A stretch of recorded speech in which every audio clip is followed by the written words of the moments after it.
नमस्कार, मैं हूं राकेश और आज आपको प्रधानाचार्य जी महोदय के सानिध्य में हमारे भूगोल प्रवक्ता श्रीमान संजय सर द्वारा आयोजित हमारे विषय से संबंधित ग्रुप डिस्कशन एक समूह चर्चा में आपको एक विषय के साथ हम जोड़ेंगे जिसका शीर्षक है मानव प्रकृति का दास है अपितु विजेता। इसमें हमारे जो साथी बैठे हुए हैं दो ग्रुपों में, वो आपको इस चर्चा के माध्यम से यह सिद्ध करेंगे दो विचारधाराओं के आधार पर कि मानव किस प्रकार प्रकृति का दास है और किस प्रकार विजेता। तो चलिए शुरू करते हैं हम चर्चा। हमारे साथ इस वक्त इस चर्चा में मौजूद हैं हिमांशु परगाई और भास्कर भट्ट, रमेश कुमारी, हरीश बिनवाल, राहुल मटियानी, ममता जोशी, कंचना रुवाली, रेणु भट्ट और उर्मिला रुवाली। और मैं आपके साथ स्वयं इस ग्रुप चर्चा में हिस्सा लूंगा। तो शुरू करते हैं ग्रुप डिस्कशन। तो सबसे पहले ये जो चर्चा शुरू हो रही है जिसका मानव प्रकृति का दास है अपितु विजेता, इसमें दो विचारधाराएं हैं, एक है संभववाद, एक है निश्चयवाद। ये जो ए टीम है यह संभववाद की निश्चयवाद की फेवर में है और यह टीम जो है बी टीम यह है हमारे संभववाद के फेवर में। तो मैं सबसे पहले मौका दूंगा निश्चयवाद को कि निश्चयवाद में किस प्रकार से यह माना गया है इस विचारधारा के द्वारा, या क्या आपके विचार है आपकी टीम के कि कैसे मानव जो है प्रकृति जो है वह सब कुछ है। ठीक है, चलिए आप बताइए। निश्चयवाद यानी इसको हम प्रकृतिवाद भी कहते हैं। तो जो प्रकृति है वह सर्वोच्च है और मनुष्य केवल प्रकृति का एक अंग मात्र है। जिस प्रकार पेड़ पौधे नदी आदि प्रकृति एक अंग है, उसी प्रकार मनुष्य भी उन्हीं की भांति एक अंग है और प्रकृति सर्वोपरि है, अर्थात प्रकृति ही सर्वे सर्वा है और प्रकृति के सामने मनुष्य कहीं नहीं ठहरता है। आपने कहा मनुष्य एक अंग है, लेकिन प्रकृति में जो अगर मनुष्य नहीं है तो प्रकृति की जो दशाएं हैं वो भी गड़बड़ा जाती हैं। मनुष्य एक अंग ही नहीं है। मनुष्य ने इस समय अपनी प्रौद्योगिकी से तकनीकी से जो हमारी प्रकृति है उसको अपने नियंत्रण में काफी हद तक कर दिया है। इसलिए हम संभववाद विचारधारा के अनुसार और इस तर्क के माध्यम से भी यह कह सकते हैं, सिद्ध करते हैं कि जो मानव है वो प्रकृति का एक अंग मात्र ही नहीं है बल्कि प्रकृति का विजेता भी है। अब जैसे आपने कहा कि मानव ने प्रौद्योगिकी द्वारा या तकनीक द्वारा प्रकृति को अपने वश में कर दिया, लेकिन वश में अभी भी कहाँ किया है। मानव ने भले ही बांधों का निर्माण किया है, उच्च प्रौद्योगिकी द्वारा उन्हें प्रकृति की जो आपदा है उनको तो आज तक रोकने में मानव असफल रहा है। वेस्ट बंगाल, असम या हम तटवर्ती राज्यों की बात करते हैं, वहाँ हर साल चक्रवात आते हैं, तूफान आते हैं, बाढ़ जैसी हालत रहती है, लेकिन मानव अभी भी प्रकृति को कहाँ पर वश में कर पाया है। देखिए, मानव कुछ क्षेत्रों में ही अभी तक अपनी प्रौद्योगिकी विकसित नहीं किया कर पाया है, क्योंकि जैसे भूकंप है, चक्रवात है, इनकी पूर्वानुमान लगाना थोड़ा कठिन है। इसलिए मानव ने कई हद तक, मैं आपको बता दूं, लेह लद्दाख का आपको उदाहरण दे सकता हूं, इतनी ऊंची और दुर्गम पहाड़ियां हैं जहां पर सड़क का निर्माण करना अत्यंत दुष्कर कार्य है और कठिन कार्य है। इतने कठोर कार्य को मानव ने प्रौद्योगिकी और अपने यंत्र तंत्रों के द्वारा उतनी ऊंचाई पर स्थित लेह लद्दाख में एक अपनी बहुत बड़ी सड़क जो खोद दी है उसका निर्माण करके उसने यह भी सिद्ध किया है कि मानव प्रकृति को वश में कर रहा है और प्रकृति को मानव कहीं न कहीं प्रभावित कर सकता है, उसके पास प्रभावित करने की क्षमता है। जैसे इन्होंने कहा कि मानव प्रकृति पर मतलब लद्दाख में उन्होंने सड़क का निर्माण किया, किंतु एक बात ये भी तो आती है कि जो वो सड़क का निर्माण कर रहे हैं वो प्रकृति पर ही तो कर रहे हैं। मानव प्रकृति से दिए संसाधनों का उपयोग करता है उचित ढंग से, किंतु वो विजेता नहीं बन सकता अभी प्रकृति का। देखिए, ये तो सत्य है कि प्रकृति से ही हमें संसाधन प्राप्त होते हैं, लेकिन वह विजेता तो कहलाएगा ही कि मतलब वह प्रकृति से संसाधन ले रहा है और उसके बाद उसने उन्हीं संसाधनों से ऐसी प्रौद्योगिकी निर्मित कर दी, ऐसी तकनीक निर्मित कर दी कि उसने स्वयं जिसके द्वारा वो संसाधन उसे प्रदान किए गए हैं उसको ही वश में कर लिया है। क्या हम इसमें नहीं कर सकते कि मानव प्रकृति का विजेता है? उसने स्वयं प्रकृति के द्वारा प्रदत्त जो संसाधन है उनका उपयोग करके प्रकृति को वश में कर लिया है। प्रकृति ने उसको भू आकृति दी, ऊंची ऊंची पहाड़ियां दी जहां पर सड़क बनाना मुश्किल था, समुद्र दिया था जहां पर पुल बनाना मुश्किल था। ऐसे क्षेत्रों में ऐसे कठिन कार्यों को भी उसने प्रकृति के द्वारा दिए गए संसाधनों को अपनी तकनीक में बदलकर उनका जो है उपयोग कर उसे अपने वश में कर दिया है। इसके संदर्भ में आपका क्या मत है, बताइए। अब प्रकृति के द्वारा जो संसाधन है मानव ने उनका इस्तेमाल किया और उसके द्वारा अलग अलग प्रौद्योगिकी तकनीकी के सहारे से लेकर प्रकृति को आप कह रहे हैं कि उसने प्रकृति का विजेता बन गया, लेकिन हम मानते हैं चलो उसने इन प्रौद्योगिकी तकनीकी का सहारा लिया, लेकिन जब जब प्रकृति ने अपनी विध्वंसकता दिखाई है मानव उसके सामने कहीं नहीं ठहर सका है। अब आप इतनी बड़ी, हम जैसे मानव जातियों की बात करते हैं या हम मानव सभ्यता की बात करते हैं, सिंधु सभ्यता की बात करते हैं, हड़प्पा सभ्यता की बात करते हैं, वो भी एक सभ्यता थी, लेकिन आज हम उसको केवल इतिहास में पढ़ते हैं, वो भी तो कहीं ना कहीं प्रकृति के द्वारा ही आज उसका समूल नाश हो चुका है। तो इस प्रकार आप कैसे कह सकते हैं कि मानव विजेता हो गया प्रकृति का? आपका तर्क सही है कि सिंधु घाटी सभ्यता, हड़प्पा सभ्यता जो है विलुप्त हो चुकी हैं एक प्राकृतिक आपदा में, प्रकृति की विध्वंसकता में। लेकिन ये देखिए कि मानव निरंतर वृद्धि करता है, निरंतर कुछ न कुछ नया खोज करता है। तब हम ये भी तो देखेंगे कि तब के संसाधनों ने मानव को उस समय तक, उतने लंबे समय तक उसने प्रकृति को कहीं न कहीं तब भी वश में किया, लेकिन तब की अपेक्षा आज मानव के पास कितनी तकनीक विकसित हो चुकी है। उसने चीन में, आप चीन का एक उदाहरण आपको प्रस्तुत करता हूं कि चीन में एक इतना लंबा पुल बना दिया उस चीन ने समुद्र पर, जहां पर बहुत ही कठिन था, नहीं बनाया जा सकता था।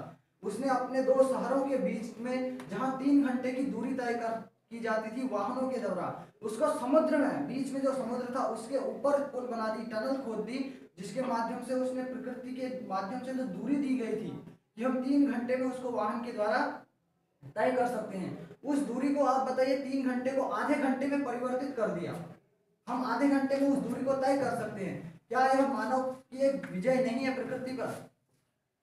मानव की विजय है, लेकिन ये पुल कभी भी जो मानव ने बांध या पुल निर्माण किया है वो टूटते भी तो है। आप उतनी दूर मत जाइए, आप हमारे हल्द्वानी के शहर में वहां पर एक गोला बैराग बनाया गया था। एक बार जब घनघोर वर्षा हुई थी, रात भर वो पुल सही था, उसमें लोगों का आवागमन रहता था, लेकिन अगले दिन वह पुल टूट गया, वह बैराज टूट गया। क्या आप इसमें मानव को विजेता कैसे बताएंगे कि मानव विजेता है? देखिए, जिस चीज का निर्माण होता है वह चीज खत्म होती है, यह सत्य भी है।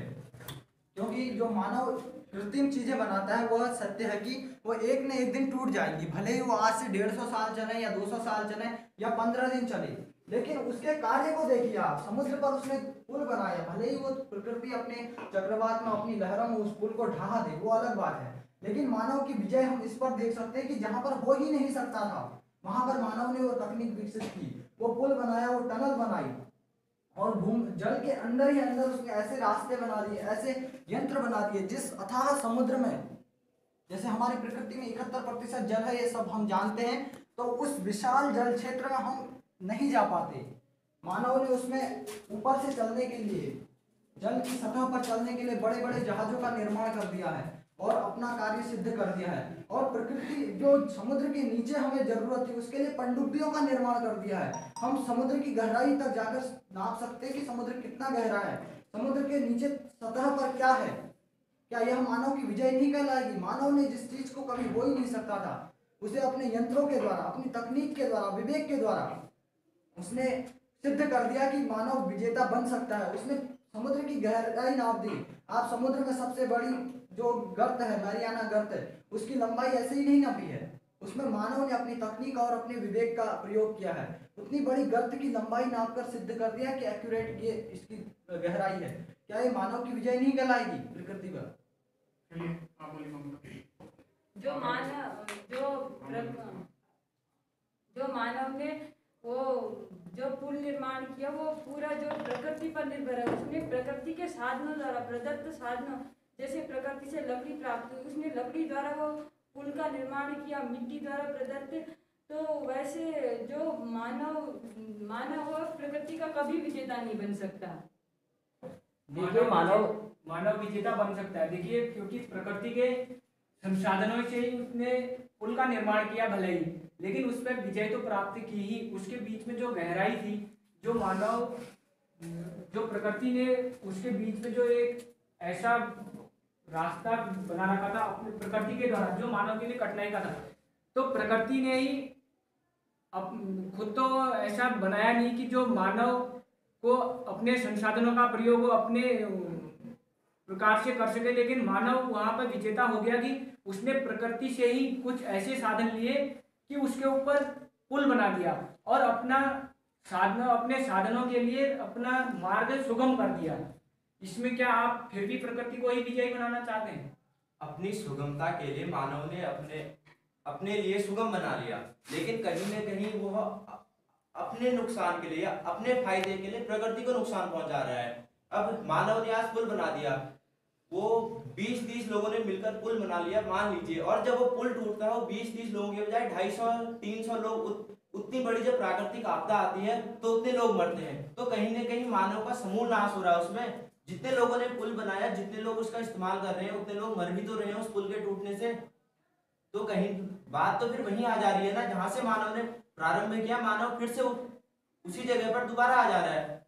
तो यहाँ पर विजेता कैसे? हम क्यों न पुल पे ही क्यों न अन्य हम लेते हैं, जैसे अपने घरों के हिसाब से ही लेते हैं कि हमें जब खेती करनी होती है तो हमें उसमें कुछ ऐसी खादों का प्रयोग करना पड़ता है जिससे प्रकृति को ही फायदा होता है। अगर हम खेत में ऐसे रासायनिक खादों का या गोबर का या इस प्रकार से खेतों में ना डालें तो देखते हैं कि हमारे खेतों के आसपास जो पेड़ होते हैं वो हरे भरे रहते हैं, और जो खाली जंगल में रहते हैं वो ऐसे होते हैं कि पतझड़ टाइप के या सूखे टाइप के।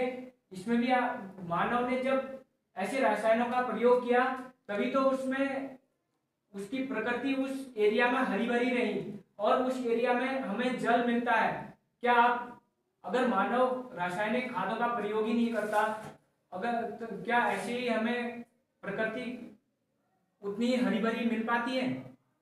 ये जो क्यों? आप क्यों नहीं मिल पाएगी?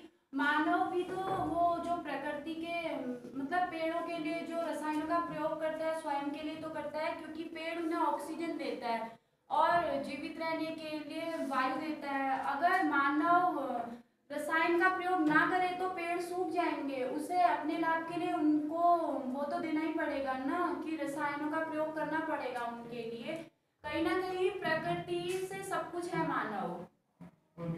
देखिए हम प्रकृति से ही सब कुछ है नहीं मान सकते हैं, क्योंकि अगर हम खेत में गेहूं बो दें तो हमें प्रकृति पर निर्भर हो जाएं, कहें कि हमें कुछ टाइम के बाद मिल जाएंगे। क्या हमारे मानव के कुछ किए बिना ही प्रकृति हमें ऐसे ही दे देती है बिना कुछ किए ही? इसलिए हम कहते हैं कि मानव विजेता है, प्रकृति उसके सामने कुछ भी नहीं।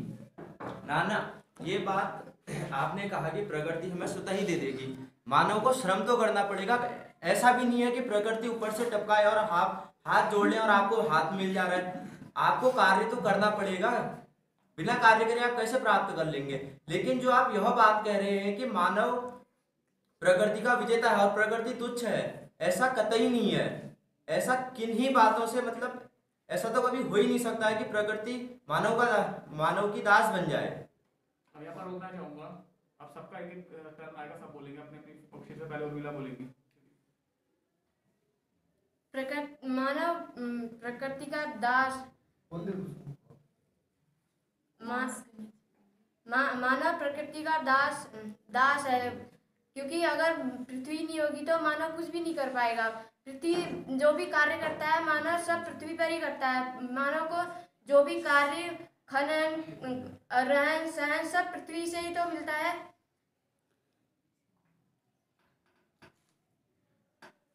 मानव जो भी कार्य करेगा तो वह पृथ्वी से ही करेगा। अगर पृथ्वी नहीं होगी तो कोई भी कार्य करना असंभव हो जाएगा मानव के लिए। मानव अगर कुछ भी खनन अगर रहन सहन करेगा तो सब पृथ्वी पर ही करेगा।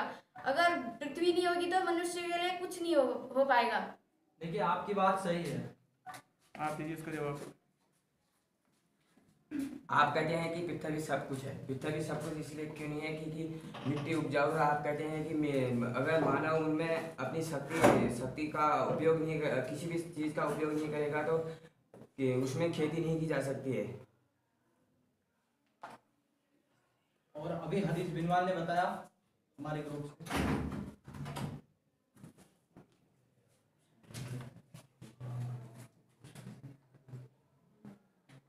चलिए आप बोलिए। देखिए, हम जब प्रकृति मतलब मानव प्रकृति का दास है या विजेता है करके बात करते हैं तो हम कहते हैं कि मानव प्रकृति का विजेता है। हमारी विचारधारा के अनुसार हम कह रहे हैं कि मानव प्रकृति का विजेता है। तो विजेता इसलिए है, देखिए प्रकृति अनेक रूप है प्रकृति के।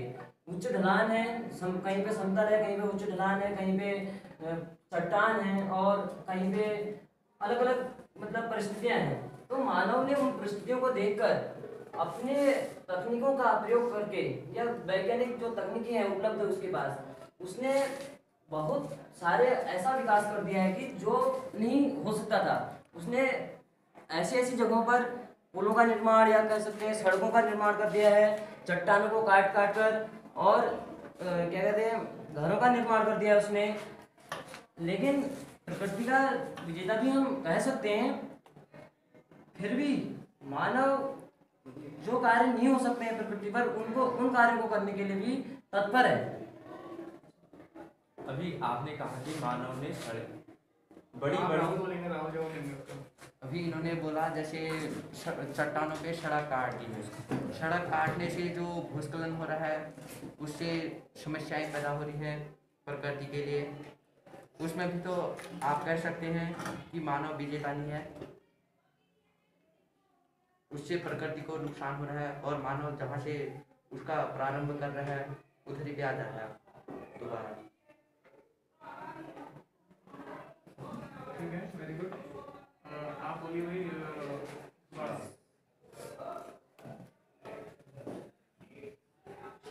मानव प्रकृति का दास है अपितु विजेता। मानव प्रकृति का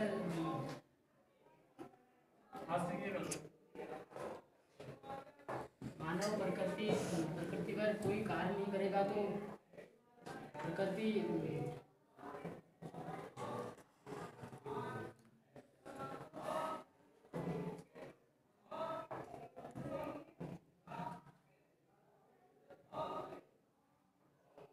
ठीक है। तब तक हम लोग आज प्राय बोल चुके हैं ना।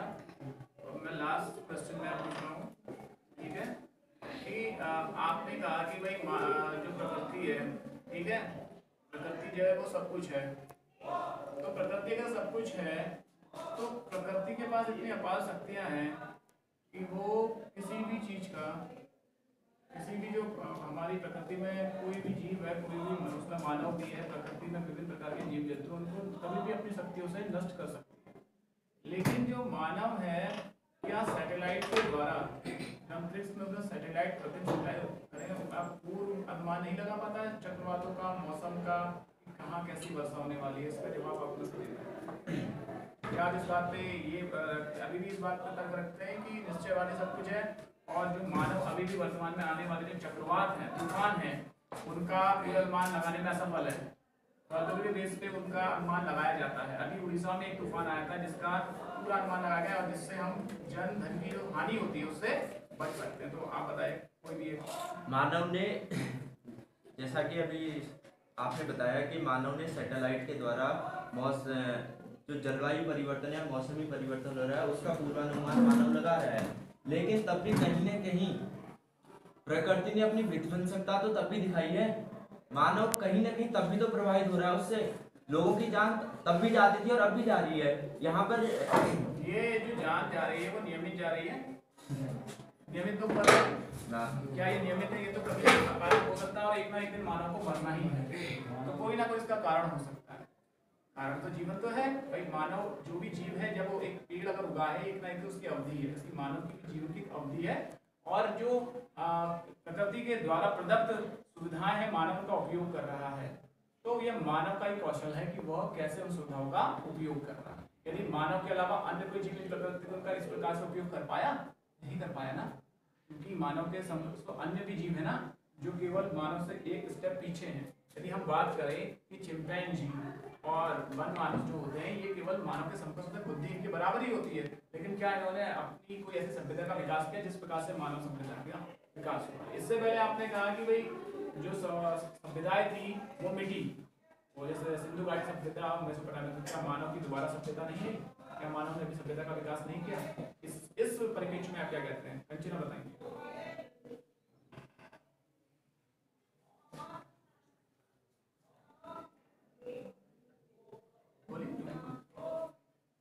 जो आपके मस्तिष्क में आ रहा है नहीं है, ठीक है। चलिए आगे बताइए। आपने कहा कि जो प्रकृति है वो कुछ नहीं है, यानी प्रकृति जो मानव है, आप इस पक्ष में कि मानव जो है प्रकृति का विजेता है और वह सब कुछ संभव कर सकता है। यदि वह संभव सब कुछ कर सकता है तो आज तक उसने जो इतने बड़े बड़े भूकंप भारत में आए और विश्व में आते रहते हैं, जापान में नियमित भूकंप आते हैं, उन भूकंपों से होने वाली क्षति की भरपाई कैसे कर सकता है और किस प्रकार से उसका पूर्वानुमान आज तक लगा पाया? यहाँ पर आप मानव की असफलता मानते नहीं आते प्रकृति के समक्ष, इसको आप करना। देखिए आपने बताया अभी कि मानव ने अभी तक भूकंप का जो है पूर्वानुमान नहीं लगा पाया, लेकिन इस परिप्रेक्ष्य में बताइए कि वो मानव इस परिप्रेक्ष्य में आपको ये सिद्ध करना है कि मानव विजेता है या नहीं भूकंप के परिप्रेक्ष्य। देखिए भूकंप जैसे आता है तो मानव अनुमान लगाया सकता है, मानव की क्षति करता है, लेकिन मानव की जब क्षति होती है तो उसके बाद जो वैज्ञानिक टेक्नोलॉजी हमारे पास है, जो ऐसी टेक्नोलॉजी मानव ने बना रखी है, तो मानव उसके बाद उसी क्षेत्र में, उसी भौगोलिक क्षेत्र में जो है ऐसी सभ्यता दोबारा ऐसे ही जो वहाँ पर पूर्व के जो रूप था, रूप रंग था, उसी रूप रंग का पुनः निर्माण कर देता है। तो इसमें अगर प्रकृति एक बार उसका दहन करती है तो मानव उसका पुनः निर्माण कर देता है, इसलिए हम कहेंगे कि मानव विजेता है। लेकिन जो मानव मर जाते हैं उसमें जो लोग मर जाते हैं, क्या वही जो लोग मरने के बाद आप लोग का लंबा है क्या मानव उन लोगों को पुनर्जीवित कर सकता है? देखिए जो इमारतें हैं उन्हीं को दोबारा बनाया जा सकता है, उनको दोबारा तक खड़ा कराया जा सकता है। क्या जो लोग उसमें मारे गए हैं क्या उनको पुनर्जीवित किया जा सकता है लोगों को? आप ये बताइए, कराया जा सकता है? तो देखिए मानव ने अभी तक बनाई कि वो उन लोगों को जो भूकंप में मारे गए जिनके बारे में पुनर्निर्माण नहीं था उनको पुनर्जीवित कर सकता है लोगों को, क्योंकि हम मानव को पक्ष रख रहे हैं ना। मानव ही जीवित नहीं रह पा रहा, उसके जीवन का समाप्त हो रहा है इस आपदा की वजह से जिसका पुनर्निर्माण नहीं लगा पाते। तो आप मानते हैं कि यहाँ पर असफलता है या नहीं है, या ऐसी कोई तकनीक बना ली है मानव ने? बनाइए नहीं बनाइए? नहीं बनाई ना? हाँ ठीक है, ठीक। तो आज ही चर्चा होगी आपकी और इसमें क्या कहते हैं, देखिए मैं अभी रिजल्ट बता दूंगा। मैं सबको नंबर दिए हैं, हर व्यक्ति को दिए हैं बोलने के नंबर 5 में से सबको मिले हैं। ये टोटलिंग होगी, कोई ऐसा पक्षपात नहीं हुआ जिसने जैसी प्रतिभा करी है, इस पे मैं बाद में